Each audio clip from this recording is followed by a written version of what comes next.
I've said a few times I mainly had Nintendo consoles, but I bypassed the SNES, so a lot of SNES games people rave about I completely missed. Like a lot of people, I'd never heard of Ness or the Mother series until I played Smash Bros. Melee. Since then, I'd heard they were great games, especially Mother 3, and it sucks the game hasn't been released outside Japan, but luckily, Mother 2, called Earthbound, was released on the WiiU eShop. It happened to be on offer, so I decided to give it a go. I knew very little about the game going in, just that it was turn-based combat, wasn't your typical RPG, and was rather well written. At the start of the game, you have to name your team, so accompanying Ness was Paige, Zack, which in my infinite wisdom I spelled wrong, and Adam. The story starts fairly basic. A meteor lands near Ness's house, so he decides to go and investigate. He's told about Gigas, an evil time-travelling entity who wants to take over the world, and Ness is one of the chosen four destined to stop him.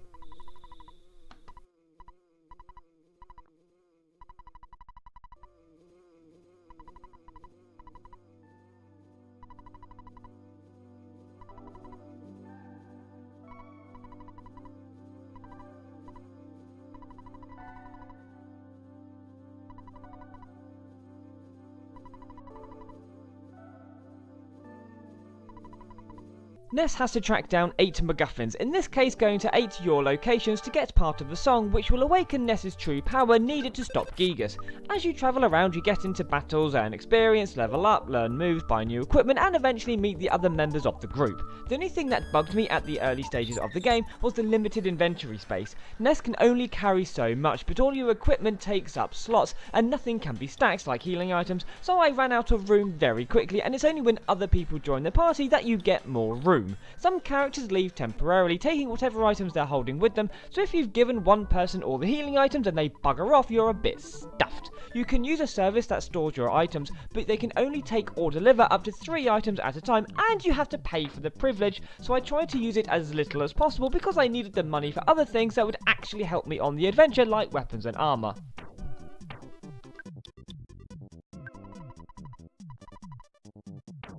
As you travel around, you help people out, like clearing the zombies infesting a town, help a music band pay back a debt they got swindled into, a guy who shows up every now and again to take your photo, I now have to say fuzzy pickles whenever I have my photo taken, and all sorts. I really enjoyed the game, and there were only a few times I had to look up what I needed to do, like having to ignore someone when they interrupt your meditation, and how to defeat Gigas at the end of the game, because like hell would I do something that ends up doing very little, and then think to continue to do it anyway, which is what you have to do 9 times.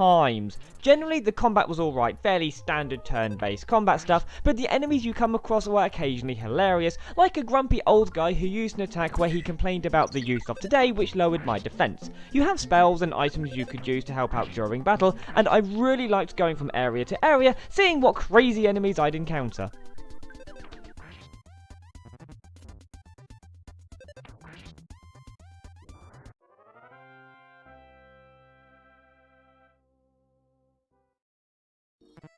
For the most part, I sailed through the game without too much trouble, but there were a few places I got destroyed and had to try again.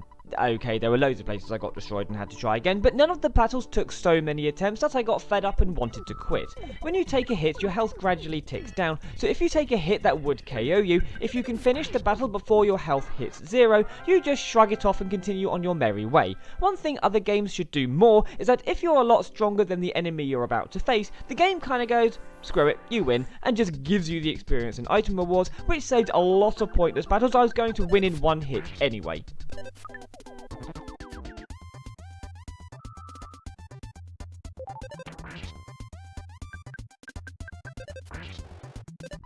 Apparently the reception for Earthbound when it was first released was fairly poor, and I really don't understand why. The game's great. It's probably not quite as good as other turn-based combat games that were on the SNES, like Breath of Fire, but the quirky writing, imaginative enemies, decent areas to explore, and entertaining shenanigans certainly kept me interested to see what would happen next from start to finish, and I very much enjoyed playing it.